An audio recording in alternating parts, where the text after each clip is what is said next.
నమస్తే, నేను జర్నలిస్ట్ శ్రీనివాస్. ఈరోజు న్యూస్ అనాలిసిస్లో ముందుగా దిశ పేపర్లో వచ్చిన వార్తను చూద్దాం. కేటీఆర్కు అరెస్ట్ భయం పట్టుకుందట, బయటకు మాత్రం గాంభీర్యం, సన్నిహితుల వద్ద ఆందోళనట, అనవసర విషయాలకు చికాకు, పరుష పదజాలంతో శాపనార్థాలు, తప్పంతా ఆయనదే అంటున్న గులాబీ లీడర్లు, పొంతన లేని స్టేట్మెంట్స్ ఎందుకని అసహనం, నందినగర్లో ఆయనతో పాటే తల్లి, సోదరి, సన్నిహితులు, రేవంత్ రివెంజ్ సీఎం అని కేటీఆర్ చెబుతుండ్రు. నోటీసుల తర్వాత మారిన తీరు అట. కేటీఆర్కి వాస్తవంగా అరెస్ట్ భయం పట్టుకుందని చెప్పి బయట కూడా చర్చ నడుతుంది.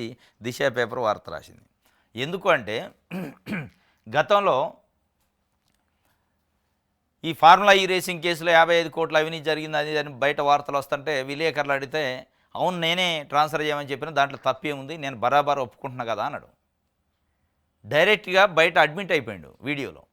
నేనే ట్రాన్స్ఫర్ చేయమన్నా, చేశారు, తప్పే ఉంది, అదొక మంచి కార్యక్రమం కాదు, దాంట్లో తప్పు లేదు అన్నాడు. కానీ దాని వెనక ఒక పెద్ద కాన్స్పిరసీ ఉంది, క్విడ్ ప్రోకో ఉందనేది ఇలా ఏసీబీ చెబుతుంది, ప్రభుత్వం చెబుతుంది. ఆయన ఏ రోజైతే ప్రెస్ ముందు అట్లా చెప్పిండో ఆ రోజున్న ధైర్యం, ఆ రోజున్న ఆ విశ్వాసం ఏదైతే ఇవాళ లేదు. ఒక రకంగా ఆందోళనలో ఉన్నాడు, బయటికి చెబుతుండు ఇది లొట్టపీస్ కేసు, తుప్పేలు కేసు, ఈ కేసు ఆ కేసు అని. మరి అదే లొట్టపీస్ కేసుకి బెయిల్ ఇవ్వండి అని పోయిండు, నాట్ టు అరెస్ట్ ఇవ్వండి, క్వాజ్ చేయండి అని ఇవ్వలేదు. మళ్ళీ నిన్న ఒక పిటిషన్ వేసిండు, కనీసం నేను ఇన్వెస్టిగేషను విచారణకు పోతా కానీ నాకు లాయర్తో పోయే అవకాశం ఇప్పించండి అని. కోర్టు ఒప్పుకోలేదు. చివరికి కోర్టు ఏం చేసిందని అడ్వకేట్ని తీసుకుపోండి కానీ అక్కడికి పోదు, ఇన్వెస్టిగేషన్ పక్కన కూర్చోవద్దు, ఎక్కడ దూరంగా ఉండి చూడవాని అంతే. అంటే ఎంత భయంలో ఉండే, ఎంత ఆందోళనలో ఉండే అర్థమవుతుంది. దేనికి అడ్వకేటు? ఎస్, మీకు రాజ్యాంగం ప్రకారం ప్రివిలేజ్ ఉండొచ్చు, హక్కు ఉండొచ్చు, తీసిపోయే అవకాశం కొన్ని కేసులు కూడా కొన్నిటికి ఉండకపోవచ్చు. మీరు ఒక 10 సంవత్సరాలు ఈ రాష్ట్రానికి మంత్రిగా చేశారు, దాదాపు ప్రభుత్వాన్ని ఒక షాడో ముఖ్యమంత్రిగా నడిపారు, అంతకుముందు ఉద్యమంలో ఉన్నా అంటున్నారు, హైలీ ఎడ్యుకేటెడ్, మీరు అవినీతి చేయలేదు, అసలు అందులో తప్పే ఉందంటున్నారు, మీకు క్లియర్గా నాలెడ్జ్ ఉంది దానిపైన. దేనికోసం అడ్వకేట్ కోసం అంత బాధపడుతున్నారు, అంత ఆందోళన పడుతున్నారు? ఎందుకు మీరు అడ్వకేట్ ఉంటే నేను పోతాను హైకోర్టు మెట్లు ఎక్కాల్సి వచ్చింది? ఏంది మీ ఆందోళన? ఏమి తప్పు ఉంది అందులో, ఏం ఒప్పుంది అనేది ఇలా ప్రజలు చర్చించుకున్నారు.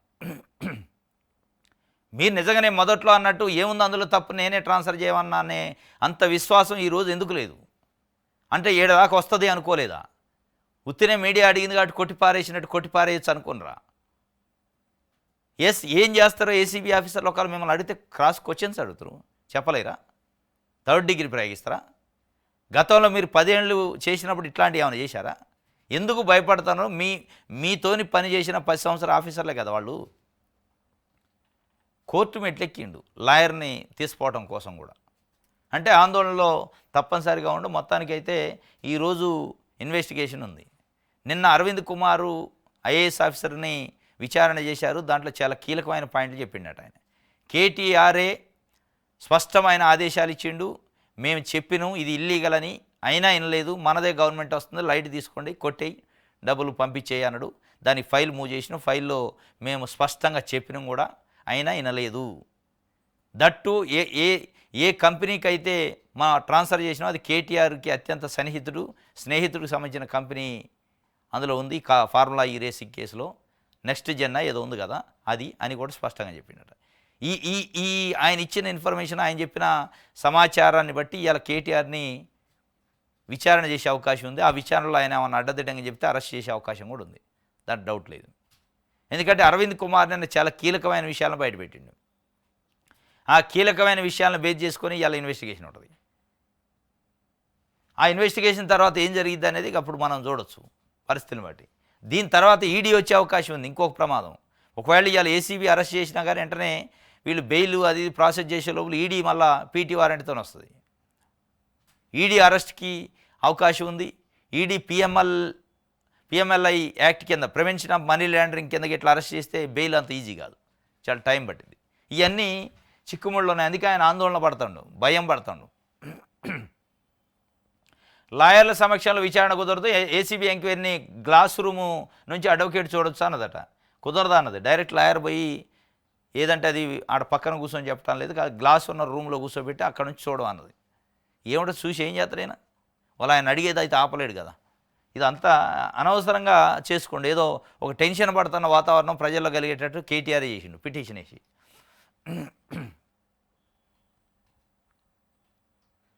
ఇంకో కేటీఆర్ ఆదేశాల మేరకు నేను చేసిన అగ్రిమెంట్లో ఆయనే అన్నీ తానే వ్యవహరించారు ఏసీబీ అధికారులు అరవింద్ కుమార్ చెప్పిండట. ఇంకో బాధ ఉంది, కింగ్ ఫిషర్ బీర్లు తయారీ బంద్ అట. ఈ బీర్ ప్రియులంతా ధర్నా చేయాల్సిన పరిస్థితి వద్దు. ఇప్పుడు హైదరాబాద్ రావాలి వీళ్ళంతా, బీరు తాగేటోళ్ళంతా.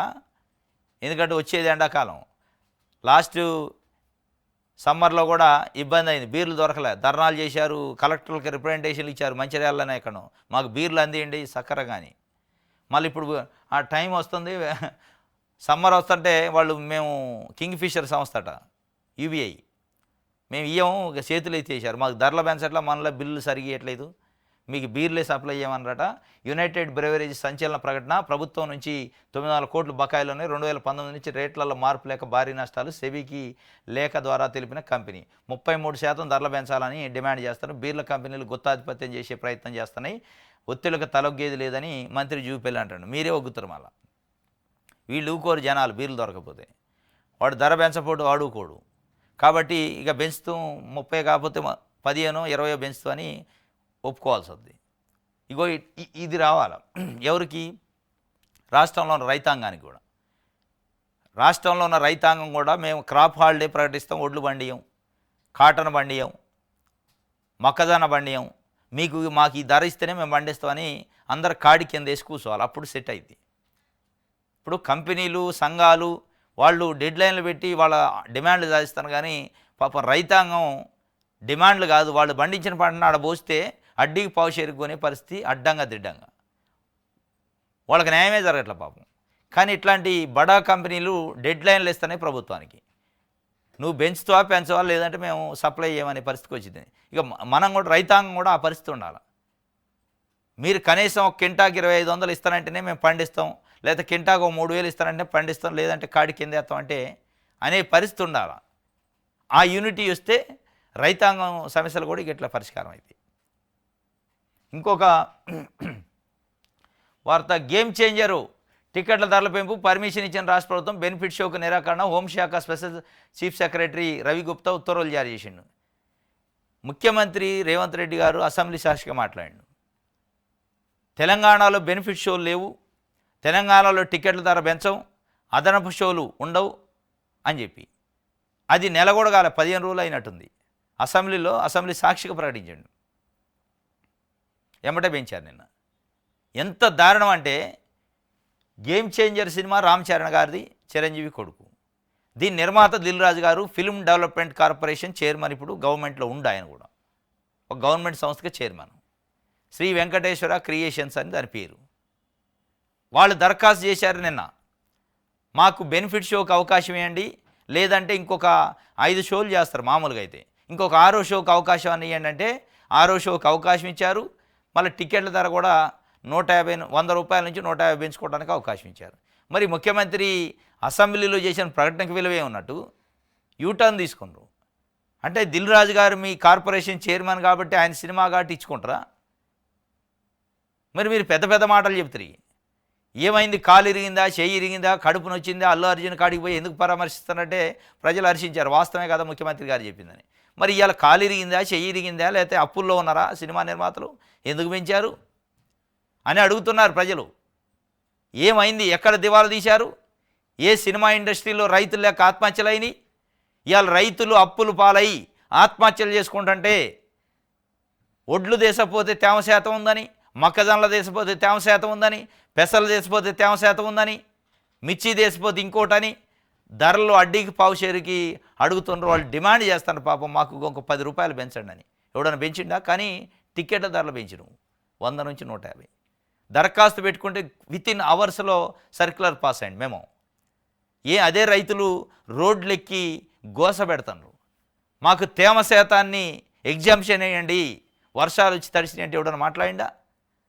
పత్తి కొనే విషయంలో, మొక్కజొన్నలు కొనే విషయంలో, ఒడ్లు కొనే విషయంలో. కానీ ఇక్కడ ఈజీగా పనులు అయిపోతున్నాయి. అంటే ఎవరి కోసం ప్రభుత్వాలు పనిచేస్తున్నాయి? నిజంగానే ప్రజల కోసమే పనిచేస్తున్నాయా? ఇగో ఇక్కడ క్లియర్గా ఉంది ఆదేశాలు, నేను చూపిస్తా. ఇది నిన్న ఇగో 8/1/2025 జనవరి 8 రోజు ఇది నిన్న మెమో ఇచ్చారు. ఎగ్జామ్షన్ ఇచ్చి 6వ షోకి పర్మిషన్. దాని బెనిఫిట్ షో అని కూడా పేరు మార్చారు అంతే. బెనిఫిట్ షో అంటే ఏంది? 5 షోలు వేసేది ఇంకొక అదనం షో వేయటం. దానికి పర్మిషన్ ఇచ్చారు. రిజెక్ట్ చేసినట్టు చేశారు. సెకండ్ పాయింట్లు ఇచ్చారు. ఇది 8వ తారీఖు ఇచ్చారు ఉత్తర్వు. ఆయన లెటర్ పెట్టింది ఎప్పుడు? From Shri Venkateswara Creations letters 8/1/2025 నిన్ననే లెటర్ పెట్టడం, నిన్నే పర్మిషన్ ఇవ్వటం. నిన్నే ఏమని పెట్టిండు? మేము హై బడ్జెట్తోని film is high budget film and has lots of expectations among the audience. They would like to exhibit a benefit show apart from regular 5 shows with enhanced tickets అని అడిగిండు ఆయన. దిల్ రాజు గారు నిర్మాత, దిల్ రాజు గారి సంస్థ అది.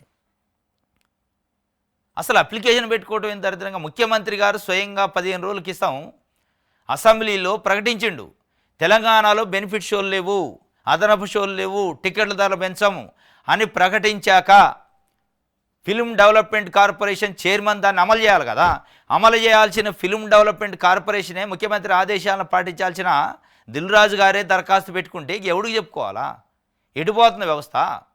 నిజంగా ఇంకోళ్ళని పెట్టిన ఫిల్మ్ డెవలప్మెంట్ కార్పొరేషన్ చైర్మన్గా లేదు మా ప్రభుత్వం బెనిఫిట్ షోలు, అదనపు షోలు, టికెట్ ధరల పెంపును నిరాకరించింది, ముఖ్యమంత్రి గారు అసెంబ్లీలో ప్రకటించాక నువ్వు ఎట దరఖాస్తు పెడతావని అడగాల్సిన వ్యక్తే దరఖాస్తు పెట్టిండు. దరఖాస్తు ఆయన పెట్టిండు. గమ్మత్తు అయిందండి. మరి పెట్టాకని మరి ప్రభుత్వం ఆయన లేదు ముఖ్యమంత్రి స్థాయిలో అసెంబ్లీలో మాట్లాడాక బాగోదు, కుదరదు, మనకు బ్యాడ్ నేమ్ వద్దని రిజెక్ట్ చేయాలి కదా. ఇమ్మీడియట్లీ మేఘాల మీద గంటలలో ఉత్తర్వులు ఇచ్చారు. ఏమని ఇచ్చారు? ఇగో, the request for screening benefit show 1 AM with enhanced rates is rejected. ఒక మధ్యరాత్రి 1 గంటకి పెట్టే షోని రిజెక్ట్ చేశారు. కానీ కిందకు వచ్చేటప్పుడు ఏం చేశారు? టు స్క్రీన్ 6 షోస్, 6 షోలు వేసుకోవచ్చట. ఎట్లా? 10/1/2025 including extra show at 4 AM. అంటే 1 గంటకి నైట్ అడిగితే వాళ్ళు 4 గంటలకు తెలాదామని ఇచ్చారు. అంతే తేడా. ఏడేమో 1 గంటకు అడిగిందని రిజెక్ట్ చేశారు. 4 గంటలకు ఓకే, మీరు జనరల్గా 5 షోలు వేసుకుంటారు కదా, 6వ షోకి 10వ తారీఖు పర్మిషన్ ఇస్తాను, రిలీజ్ రోజు ఉదయం 4 గంటలకి పెట్టుకోండి అని పర్మిషన్ ఇచ్చింది. మరి ఏం ప్రకటన చేసినట్టు, ఏం ఫాలో అవుతున్నట్టు? ప్రకటన చేసేది ఎవరు, ఫాలో అయ్యేది ఎవరు, దరఖాస్తు చేసింది ఎవరు? ప్రకటన చేసేది ముఖ్యమంత్రి అపాయింట్ చేసిన FDC చైర్మన్ దిల్ రాజు గారు అప్లై చేస్తారు. ఆ అప్లికేషన్ మేఘాల మీద IAS ఆఫీసర్లు ప్రాసెస్ చేస్తారు. ఎడిపోతుంది వ్యవస్థ. ఎవరి కోసం ఉంది గవర్నమెంటు? ఇగో క్లియర్గా 4 AMకి with an additional amount of 150 rupees ticket కూడా పెంచుకోవచ్చు. 150 రూపీస్ పర్ మల్టీప్లెక్స్కి అండ్ 100 రూపీస్ పర్ సింగిల్ థియేటర్స్కి. ఇక నువ్వు చేయండి ఎక్కడ వాళ్ళకి బెనిఫిట్ షో రద్దు అంటే బెనిఫిట్ చేస్తుంటే వాళ్ళకి ప్రజలను ఎత్తిన, అభిమానులను ఎత్తిన చేస్తుంటే మళ్ళీ 11వ తారీఖు నుంచి 19వ తారీఖు వరకు యాజ్ యూజువల్గా 5 షోలే, కానీ ఆ 9 రోజులు కూడా టికెట్ ధర పెంచుకోవచ్చు. మళ్ళీ ముఖ్యమంత్రి గారి స్థాయిలో అసెంబ్లీలో మాట్లాడిన దానికి ఒక చట్టబద్ధత ఉంటుంది. ఏం చట్టం, ఎడిపోతున్న వ్యవస్థ అనేది దీన్ని బట్టి అర్థమైంది. ఈ పరిస్థితులలో ఇట్లాంటి దరఖాస్తులు పెడితే ఆగమేఘాల మీద, గంటల మీద మామూలు సామాన్య విద్యార్థులకో, రైతులకో, ఇంకోళ్ళకో అయితే ఇస్తారా? విద్యార్థులు మా మెస్ ఛార్జీలు పెంచండ్రో మహాప్రభు అని మొత్తుకుంటున్నారు. మెస్ ఛార్జీలు ఒక 10 రూపాయలు పెంచండి అంటే విద్యార్థులు ఫుడ్ పాయిజన్ అయి చనిపోయిన దాకా, హాస్పిటలైజ్ అయిన దాకా ఎవడు స్పందించలే. రోజుకు ఒక హాస్టల్లో ఫుడ్ పాయిజన్ అవుతుంటే అప్పుడు స్పందించి పెంచారు మొన్న. కానీ ఇక్కడ 8వ తారీఖు దిల్ రాజు గారు దరఖాస్తు పెడితే 8 సాయంత్రం ఉత్తర్వులు వస్తాయి. విద్యార్థుల ఫీజు రీయింబర్స్మెంట్ 6,000 కోట్ల రూపాయలు పెండింగ్ ఉంది, మరి రిలీజ్ చేయండి అంటే రిలీజ్ చేసేటోళ్ళు లేడు. విద్యార్థుల హాస్టల్లో మెస్ ఛార్జీలు పెంచండి హాస్టల్లో ఉండేవాళ్ళకి అంటే పెంచేటోళ్ళు లేడు. ఉస్మానియా యూనివర్సిటీ, కాకతీయ యూనివర్సిటీ లాంటి యూనివర్సిటీలు కునారెళ్తున్నాయి ఆర్థిక ఇబ్బందులలో, వాటికి ₹1 కేటాయించిన వాళ్ళు లేడు. సోషల్ వెల్ఫేర్ హాస్టల్కి తయారైనాయి యూనివర్సిటీ హాస్టల్స్, గాలికి వదిలేశారు. కానీ దిల్ రాజు గారి సినిమాకు మట్టికి అదనపు టికెట్లు, అదనపు షోకి టికెట్ ధర పెంచుకోవడానికి అవకాశం ఇచ్చిండు. స్వయాన ముఖ్యమంత్రి గారు అసెంబ్లీలో ప్రకటించిన ప్రకటన సాప కింద చుట్టి పక్కన పెట్టారు. మరి ఎడిపోతుంది అనేది ప్రజలు అర్థం చేసుకోవాలి. చేసింది చెబుదాం, గెలుపు మందే. విద్యా, వైద్యం, వ్యవసాయ రంగాలకు పెద్దపీట, రైతును రాజుగా మార్చాలన్నది లక్ష్యం. ఎప్పుడు మారుస్తారు రైతుని రాజుగా? రుణమాఫీ 2 లక్షలు అంటే చేయవారు రైతులు కొంతమందికి. రైతు భరోసాకి మెలకల మీద మెలకలు పెడుతుంటారు.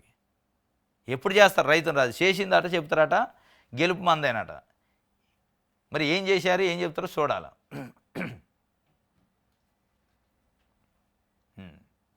ప్రభుత్వ పెద్దలు చెప్పిందే చేసిండట, నా విధులు నేను నిర్వహించాను, నాకేమీ లబ్ధి చేకూరలేదు. నీకు లబ్ధి చేకూరిందా లేదా పాయింట్ కాదాడ. మీరు ప్రభుత్వానికి కస్టోడియల్ ఆఫీసర్గా ఉన్నారు, మీరు కస్టోడియన్గా చేశారా లేదా అనేది పాయింట్ ఆడ. నీకు లబ్ధి ఏంది? జీతం తీసుకోవట్లే, ఏమైనా ఉండాలి కదా ఐఏఎస్ ఆఫీసర్ మీరు. ఇప్పుడు మీరు ఆఫీసులో కూర్చుంటారు, ఎవడో వచ్చి చైర్లు టేబుల్ ఎత్తపోతాడు, నాకేం తెలియదు మా ఇంటికి పోలేదంటే అయిపోద్దా? ఆ టేబుల్ కుర్చీలు ఎత్తపోతాడు కళ్ళ ముందు చూసుకుంటా అట్లే ఉన్నాం అనుకో, ఏంది దాని అర్థం? ప్రోత్సహించినట్టే కదా. ఒక ఐఏఎస్ ఆఫీసర్ కాబట్టి నాకేం తెలియదు, నాకేం సంబంధం లేదు, ప్రభుత్వ పెద్దలు చెప్పారు, నాకు లబ్ధి జరగలేదు కాబట్టి నేనేం క్రైమ్ చేయలేదంటే కుదరదు. మీకు లబ్ధి జరిగిందా లేదా పక్కన పెడితే ఇంకోటికో లబ్ధి చేయడానికి కూడా మౌనంగా ఉన్నాం మేము, అది కూడా తప్పే కదా. అవినీతి ఒట్టిదేనట. ఫార్ములా ఈ కార్ రేసు కేసు అక్రమం, ఇక ఎవడైనా అదే అంటాడు, అవినీతి ఉట్టిదే అంటాడు, అక్రమం అని అంటాడు. అదే అనకపోతే లేదు నేను తప్పు చేశా అంటాడు. మే నుంచి ఉద్యోగ నోటిఫికేషన్లు వస్తాయంటే మార్చి చివరి వరకు ఖాళీలు వివరాలు, ఏప్రిల్లో పరీక్షలకు ఏర్పాట్లు. ఇక నుంచి పరీక్షకు గంట ముందు ప్రశ్నాపత్రాల రూపకల్పన, ఆలస్యం కాకుండా ఫలితాల ప్రకటన. మీడియా ఇష్టాగోష్ఠిలో TGPSC chairman Burra Venkatesham. Group 3 పరీక్ష కీ విడుదల కూడా అట, రేపు గ్రూప్ 2 కీ విడుదల అవుతాట. మే నుంచి వరుసగా వస్తాయట నోటిఫికేషన్లు ఆకుండా. ప్రశ్నాపత్రం తయారీ కూడా ఒక గంట ముందే తయారవుతాడు, ముందు తయారు చేయరట, లీకులు అవుతున్నాయి కదా. దానికి ఏదో మరి కొత్త పద్ధతి తీసుకొస్తారా ఎప్పుడో, అది ఒక వార్త. రైట్, వెలుగు చూద్దాం.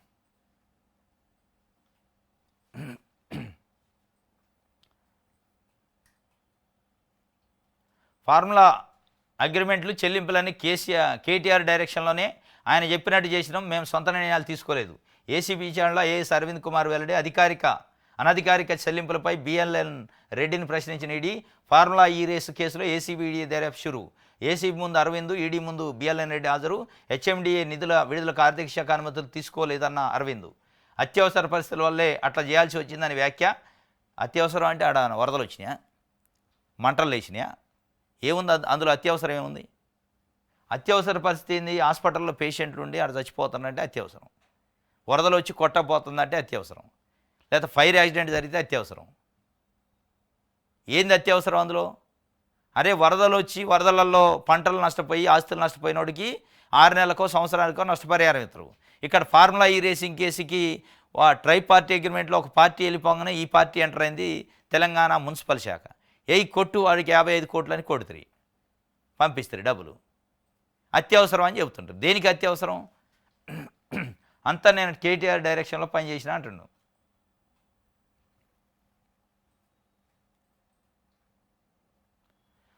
అదో లొట్టపీస్ కేసు, ఆయన లొట్టపీస్ సీఎం అట. ఇగో బలుపు మాట్లాడరు వీటిని, అహంకారం.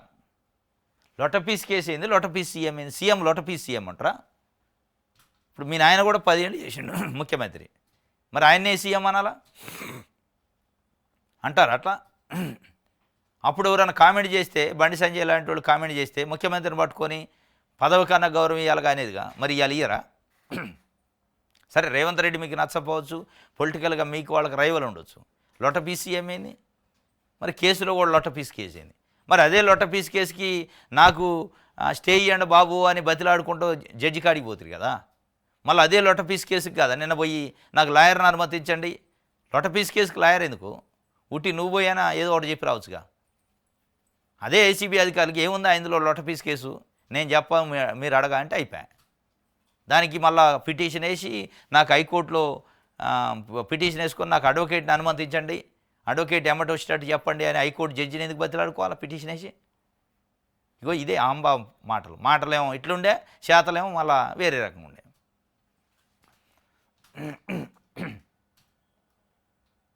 కార్యకర్తలంతా ఒక్కో కేసీఆర్లా మారి సర్కారుపై పోరాడాలట. సైనికుడిని నేను ఈ కేసు నుంచి తప్పకుండా బయటపడతా, చూసుకోవడానికి మంచి లీగల్ టీం ఉందని ధీమా. ఏ కార్యకర్తకు ఆపద వచ్చినా పార్టీ అండగా ఉంటుంది. అంటే దీని అర్థం ఏంటంటే కార్యకర్తలంతా ఒక్కో కేసీఆర్ లాగా రోడ్డు మీదకి రండి నన్ను అరెస్ట్ అయితే ఏ కార్యకర్తకి ఆపద వచ్చినా పార్టీ అండగా ఉంటుందంటే ఈయన కార్యకర్త అన్నాడు. ఇప్పుడు ఈయనకు ఆపద వచ్చిందో అందరూ అండగా ఉండాలని చెప్తుండు. ఆయన ప్రాధేయపడుతున్న కార్యకర్తలని. నన్ను అరెస్ట్ చేస్తే అందరూ ప్రతి కార్యకర్త ఒక కేసీఆర్ లాగా బయటికి రండి అన్నాడు. మరి కేసీఆర్ బయట రాట్లా, ఫామ్ హౌస్లో ఉండు. మరి అందరూ పోయి మళ్ళీ ఇళ్లలో కూర్చుంటారు. మీరు అది చెప్పారు ఇట్లా. ప్రతి కార్యకర్త ఒక కేసీఆర్ లాగా తయారయ్యాలంటే కేసీఆర్ బయటికి రావట్లే, సంవత్సరం అయ్యా. కేసీఆర్ లాగా కాదు, కార్యకర్తలాగా బయట రమ్మని వస్తారు. మీరు కేసీఆర్ లాగా అంటే కేసీఆర్ ఇంట్లో కూర్చుంటారు, వాళ్ళు ఇంట్లో కూర్చుంటారు బయట రాకుండా. త్వరలోనే లోకల్ బాడీ ఎన్నికలట, కాంగ్రెస్ విజయానికి కృషి చేయాలి, కేడర్కి సీఎం పిలుపు. ప్రభుత్వ పథకాలను ప్రజల్లోకి విస్తృతంగా తీసుకెళ్లాలని సూచన. దీపాదాసు మున్షి అధ్యక్షతన గాంధీభవన్లో కాంగ్రెస్ పొలిటికల్ అఫైర్స్ కమిటీ సమావేశం జరిగింది. చీఫ్ గెస్ట్గా హాజరైన ఏఐసీసీ ప్రధాన కార్యదర్శి కేసీ వేణుగోపాల్. సీఎంను ప్రతిపక్షాలు విమర్శిస్తే కౌంటర్ ఇవ్వరా అని మంత్రులకు కేసీ క్లాస్ బీకిండట. వాస్తవం అది. సీఎంని అంత తిట్టినా ఎవడు మాట్లాడలే, మంత్రులు కానీ సీనియర్ నాయకులు ఒక్కళ్ళు మాట్లాడలే. కేటీఆర్ ఆ స్థాయిలో లొట్టపీస్ కేసు, ఈ కేసు, ఆ కేసు అంటే సీఎంను పట్టుకుని ఏది పడితే అది మాట్లాడతాడు లొట్టపీస్ సీఎం అని. ఒక్కడు మాట్లాడలే.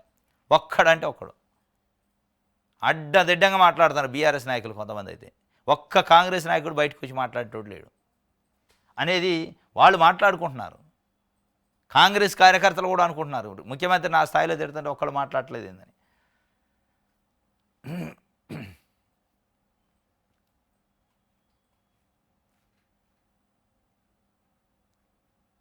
ఇక లొట్టపీస్ భలే ట్రెండ్ అయిందట. ఇదే లొట్టపీస్ అంటే. ఫార్ములా ఈ రేస్ కేసుతో నేతల నోట్లో నాంతున్న పదం నెట్వర్క్లో సెర్చ్ చేస్తున్న జనం. ఇది తెలవక అంటే ఊర్లలో ఉంటోళ్ళకైతే ఉట్టినే వెళ్తుంది. అదేంటిదనేది ఈ చదువుకుంటా అంటే పట్టణాల్లో ఉంటోళ్ళకి పొలాలు, ఈ చెరువులు తెలవని వాళ్ళకి చెరువుల పక్కన ఉంటుంది. ఇది చెరువులు వాగుల పక్కన. ఏంటిది లొట్టపీస్ అని చూస్తే ఇవి వస్తుందట. అంటే అది దేనికి పనికిరాదు అన్నట్టు. దేనికి వాడలేరు. లొట్టపీస్ కేసు ఏంటంటే దాని అర్థం ఎందుకు పనికిరాదు. అది పొయ్యిలో పెట్టుకోవడానికి పనికిరాదు, మందుకు పనికిరాదు, మాకు పనికిరాదు, పంట పండదు, ఉట్టిగా ఉంటుంది అది అంతే. అందుకే లొట్టపీస్ అంటున్నాడు ఆయన. మరి దేనికి పనికిరాని కేసుకు 2 సార్లు హైకోర్టుకి ఎందుకు పోయిండు, రేపు మళ్ళీ సుప్రీంకోర్టుకు పోతాడు అనేది జనాలకు అర్థం కావట్లే. అందుకే సెర్చ్ చేశారట గూగుల్లో ఏంటి లొట్టపీస్ అని. లొట్టపీస్ ఈ పదం ఇప్పుడు ట్రెండింగ్లో ఉన్నది. ఫార్ములా ఈ రేసు కేసు పుణ్యమా అని ఇప్పుడు తెలంగాణలో ఏ నేతను కదిలించి ఈ పదం వినిపిస్తుంది. ఇదో లొట్టపీస్ కేసు అని కేటీఆర్, హరీష్ రావు, ఇతర బీఆర్ఎస్ అంటుంటే అది లొట్టపీస్ కేసు అయినప్పుడు ఎదుర్కోకుండా కొట్టేయాలంటే కోర్టుల చుట్టూ ఎందుకు తిరుగుతున్నారని కాంగ్రెస్, బీజేపీ నేతలు కౌంటర్ ఇస్తున్నారు. అయితే 4-5 రోజులుగా నేతల మధ్య నలుగుతున్న ఈ లొట్టపీసు చెట్టు కథ ఏంటో తెలుసుకుని జనం నెట్లో చర్చ చేస్తున్నట. లొట్టపీస్ చెట్టు ప్రత్యేకతలు ఎన్నో ఉన్నాయట. కాన్వాల్వి ఫ్యామిలీకి చెందిన ఈ లొట్టపీసు చెట్లను ఇంగ్లీష్లో మార్నింగ్ గ్లోరీ అంటారట. ఉదయించే గులాబీ అట ఇది. ఇగో ఇట్లా ఉంటుంది దాని పువ్వు. దీని శాస్త్రీయనామం ఇదంతా ఇచ్చారు. దీనికి లొట్టపీస్ చెట్టు అని పేరు వచ్చిందట. లొట్టగా ఉంటుంది, తెల్ల పోతూ ఉంటుంది, లోపల లొట్ట బోల్ లెక్క ఉంటుంది దాని కర్ర. దానికి అందుకే లొట్టపీసు అని పెట్టారు. మొత్తాన్ని సెర్చ్ చేశారట గూగుల్లో. రైట్, సాక్షి పేపర్ చూద్దాం. ఏడుగొండలవాడ ఎంత ఘోరం, ఎవరి నేరం ఇది, ఎంతటి పాపం ఇది. వైకుంఠ ఏకాదశి టోకెన్ల జారీలో తొక్కేసలాట, 6 మృతి, 10ల సంఖ్యలో భక్తులకు గాయాలు. 6 మృతి చెందారు పాపం. నిన్న చాలా విషాదకరమైన ఇష్యూ. 4 ఏపీకి సంబంధించి, 2 తమిళనాడుకి సంబంధించి. అసలు ఏంది ఈ తొక్కిసలాట జరగటానికి ప్రధాన కారణం టీటీడీ చైర్మన్ దగ్గర నుంచి కింద ఉన్న ఎంప్లాయీస్ దగ్గర వరకు పూర్తి నిర్లక్ష్యం. వాళ్ళ యొక్క అసమర్థత, నిర్లక్ష్యం వల్లనే 6 ప్రాణాలు బలిగొన్నారు. ఇంకా 40 నుంచి 50 మంది ఇంజరీస్ అయ్యి హాస్పిటల్లో ఉన్నారు. వైకుంఠ ఏకాదశి ఉంది ఈ నెల 10వ తారీఖు. ఆ దర్శనానికి సంబంధించి ప్రతి సంవత్సరం 1,00,00,000 టికెట్లు ఇస్తారు. ఆ టికెట్ల కోసం నిన్న కౌంటర్లు పెట్టారు. 9 కౌంటర్లు పెట్టారట. ఇప్పుడు కౌంటర్ పెట్టినప్పుడు కౌంటర్ మార్నింగ్ 5 గంటలకు స్టార్ట్ అయిందట పబ్లిక్ రావటం. మార్నింగ్ 5 గంటలకు స్టార్ట్ అయినప్పుడు కౌంటర్ వెంటనే స్టార్ట్ చేసి టికెట్లు ఇవ్వాలి కదా, ఇవ్వలే. 5 గంటలకు కౌంటర్ స్టార్ట్ అయితే 7 గంటలన్నర వరకు కూడా ఒక్కడ అటు తిరిగి చూడలే, ఆడున్న పోలీసులు కొంతమంది తప్ప. టీటీడీకి సంబంధించిన ఎంప్లాయీస్ ఏంది ఇంతమంది జనాలు ఫామ్ అయ్యారు, మనం టికెట్లు ఇష్యూయింగ్ స్టార్ట్ చేద్దాం, ఒకసారి బల్క్ అయితే ఇబ్బంది అవుతుందని ఒక్కడికన్నా సోయి ఉండాలి కదా, ఒక్కడ కూడా సోయలేదు. 5 గంటలకు స్టార్ట్ అయిన క్యూ 6 అయింది, 7 అయింది, 8 అయింది, 9, 10, 12, 1, 2, 3 ఎదురు చూస్తారు పాపం. తాగటానికి నీళ్ళు లేవు, సరైన గాలి లేదు, తినటానికి తిండి లేదు, పట్టించుకుంటూ లేడు. బీఆర్ నాయుడు చైర్మన్ గారు కానీ, జేఈఓ శ్యామలారావు గారు కానీ ఒక్కడు కూడా రివ్యూ లేదు. ఎందుకంటే ఇప్పుడు చైర్మన్ వచ్చి ఆడ కాయలుగాడు, జేఈఓ వచ్చి కాయలుగాడు, కానీ వాళ్ళు అక్కడ ఉండి కూర్చొని మానిటర్ చేయాలి కదా, ఆఫీసులో కూర్చొని ఏం జరుగుతుంది. 5 గంటల వరకు 1,00,000 మంది జనాలు అక్కడ కౌంటర్ల దగ్గర వెయిట్ చేస్తున్నారు, ఎందుకు టికెట్లు ఇవ్వట్లేదు, ఎందుకు ఆపారని అడగాలి కదా, కనీసం అడగలే. పూర్తిగా నిర్లక్ష్యం. 5 గంటలకు స్టార్ట్ అయిన లైన్ తర్వాత 10ంటికో 11ంటికో 12ంటికో 1 గంటకు కనీసం అక్కడ జనం మాబు పోగయ్యారు అనేది రిపోర్ట్స్ వస్తాయి కదా జేఈఓకి కానీ చైర్మన్కి కానీ. ఏంటి ఎందుకు ఆపుతున్నారని వాళ్ళకు ఒక ఆదేశాలు ఇచ్చి ఇమీడియట్లీ ఇష్యూ చేయండి, వచ్చిన జనం వచ్చినట్టు వెళ్ళిపోవాలి టికెట్లు తీసుకోనని ఒక మాట చెప్పుంటే ఇవాళ ఈ పరిస్థితి ఉండేది కాదు. చెప్పలే. 7:30 గంటలప్పుడు 6:30 గంటల ప్రాంతంలో ఆ టీటీడీ సంబంధించిన ఎంప్లాయీస్ వచ్చి ఆ గదిలో ఉన్న కంప్యూటర్లు సరి చేస్తారట. ఒక్కసారే ఉదాటన లేచారట. కంప్యూటర్ సరి చేస్తుంటే జనరల్గా ఆయన ఏదో చూసుకుంటుండు, టికెట్లు ఇవ్వడానికి రాలే ఆయన. వాము మార్నింగ్ నుంచి 12 గంటల పాటు వచ్చిండి ఇక టికెట్లు ఇస్తారని వాళ్ళు ఒక్కసారి లేచారట. ఆ లేచి లేవడంతో తొక్కేసలాట్లో ఒక మహిళ కింద పడిపోయింది. ఆమె అపస్మారక స్థితిలో పోతే ఆమెను బయటికి తీయడానికి గేట్లు తీసిండట. ఒక్కసారి గేట్లు తీయటి 1000 మంది జనాలు వచ్చి ఒకళ్ళ మీద ఒకళ్ళు తొక్కుంటూ పోయి 6 మంది మరణించారు, 40-50 మంది ఇంజరీస్ అయినాయి. ఇది పూర్తిగా టీటీడీ చైర్మన్ దగ్గర నుంచి కింద ఉన్న ఎంప్లాయీస్ వరకు ఈ నిర్లక్ష్యం. టీటీడీ చైర్మన్ బిఆర్ నాయుడు గారు ఏం చెప్తున్నారంటే మనం విచారం వ్యక్తం చేయడం తప్ప చేసేది ఏమీ లేదు ఇప్పుడు అంటున్నాడు. మరి చనిపోయాక అదే చేస్తారు ఎవరైనా, కానీ మీరున్నది విచారం వ్యక్తం చేయడం తప్ప చేసేది ఏమీ లేని ప్లేస్లో లేరు మీరు. ఇవాళ మీరు ఒక టీటీడీ చైర్మన్, జేఈఓ గారు ఉంటాడు, మీకు ఒక యంత్రాంగం ఉంటుంది. 5 గంటల నుంచి ఆడ కొన్ని లక్షల మంది వెయిట్ చేస్తున్నారు, ఏం జరుగుతుంది అనేది కనీసం ఆరా తీయాలి, మీరు మానిటర్ చేయాలా, కోఆర్డినేట్ చేయాలా. చేసేది ఏమీ లేదు. అధికారులు తప్పిదం, పోలీసులు తప్పిదం అని చేతులు దులుపుకోండు. తప్పిదం అధికారులది పోలీసులదే కావచ్చు, వాళ్ళని మానిటర్ అజమాయిషీ చేయాల్సిన చైర్మన్ గారు ఎడిపోయింది, జేఈఓ గారు ఎడిపోయింది. మీది కాదా తప్పిదం? మీ తప్పే లేదా? మరి దేనికి అధికారులది పోలీసులది తప్పైనప్పుడు చైర్మన్లు ఎందుకు, డైరెక్టర్లు ఎందుకు, వ్యవస్థ ఎందుకు? మానిటర్ చేయడానికే మీరున్నది. ఇది పూర్తిగా నిర్లక్ష్యం అన్నమాట. ఎంత పూర్తిగా అంటే అంత పూర్తిగా. ఇగో ఆయన ఏమన్నా ఇచ్చిండు స్టేట్మెంటు, ఏం చేసేది లేదు, నేను సొంత విచారం వ్యక్తం చేయడం తప్ప మనం చేసేది ఏమి లేదని. ఇక ఆ మాట చెప్పడానికా? ఇది టీటీడీ మొత్తానికైతే 6 మంది ప్రాణాలు బలిగొన్నది అధికార యంత్రాంగ నిర్లక్ష్యం. ఒకసారిగా తోపులాట, కాళ్ల కింద నలిగిపోయిన భక్తులు, ప్రాణాలు పోతున్నారు లేపండి అంటూ అహాకారాలు, సృహ కోల్పోయిన వారికి సిపిఆర్ చేసే ప్రయత్నాలు, మీ వాళ్ళే చనిపోయారని పోలీసులపై భక్తులు ఆగ్రహం వ్యక్తం చేశారు. రుయాలో పట్టించుకోవట్లేదని తీసుకెళ్తున్నాం, చంపేయాలనే ప్లాన్ చేసినట్టుంది అని చెప్పి, అంటే ఎవరు దోషించాలి అనుకుంటున్నారు. మొత్తానికి నిర్లక్ష్యం, చంపేయాలని ఎవరు చేయరు కానీ నిర్లక్ష్యం అన్నట్టు. ఇగో ఎప్పుడేం జరిగిందంటే ఉదయం 5 గంటల నుంచి స్టార్ట్ అయిందట ఆ క్యూ. 7:30 వరకు ఎవడు మాట్లాడినోడు వెళ్ళాడట. ఇది దీనికి సంబంధించి రైట్. మరో 20 ఏళ్ళు పవర్లో ఉండాలట. సీఎం సహా అంతా బాగా పనిచేస్తేనే అది సాధ్యమైంది. నేతలకు ఏఐసీసీ ప్రధాన కార్యదర్శి కేసీ వేణుగోపాల్ దిశానిర్దేశం. మంత్రులందరూ నెలకోసారి జిల్లాలకు వెళ్ళాలి. మరో 20 ఏళ్ళ సంవత్సరానికే తీవ్రమైన వ్యతిరేకత వచ్చిందని ప్రజలు మాట్లాడుకుంటున్నారు. రైతాంగంలో అయితే చాలా వ్యతిరేకత వచ్చింది. 20 ఏళ్ళ దాకపోయారు, మళ్ళీ 5 ఏళ్ళకి ఏందనేది చూడండి. ఫస్ట్ 20 ఏళ్ళు ఉండే లెక్క లేదు పరిపాలన, 10 ఏళ్ళు ఉండేట్టు కూడా లేదు. 5 ఏళ్లకే ఏంది పరిస్థితి నెక్స్ట్ అనే పరిస్థితికి వచ్చింది వ్యవహారం. ప్రతి స్కీము ప్రారంభోత్సవం ఘనంగా ఉంటుంది, మంచినే చేస్తారనుకుంటున్నారు జనాలు, ఫెయిల్ అవుతుంది. అది రుణమాఫీ కావచ్చు, రైతు భరోసా కావచ్చు, ఇందిరమ్మ ఇళ్ళు కావచ్చు, భూమాత కావచ్చు, భూభారత కావచ్చు, ఇవన్నీ చెప్పిన దానికి చేసేదానికి తేడా ఉంది. ఉద్యోగాల భర్తీ కావచ్చు, ఇవన్నీ కూడా 20 ఏళ్ళు ఉంటారట అధికారంలో. ఆంధ్రజ్యోతి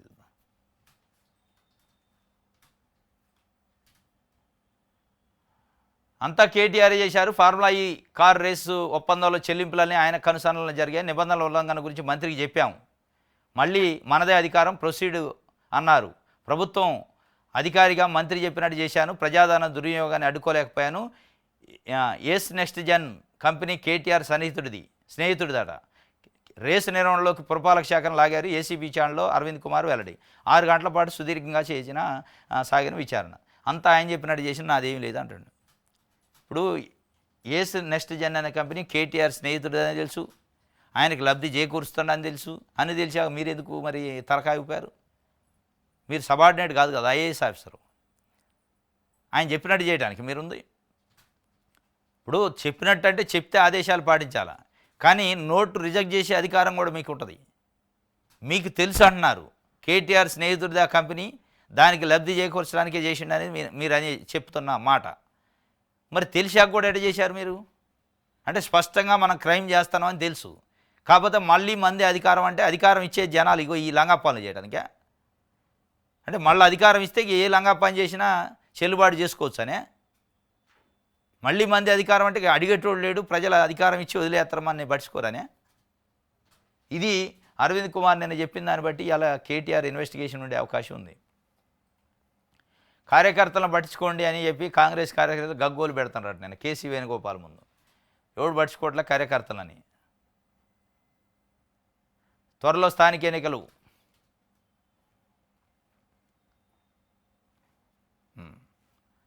ఇది ఆంధ్రజ్యోతికి సంబంధించి.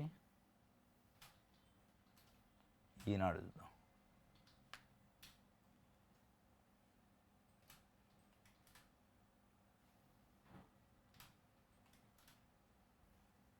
రైట్.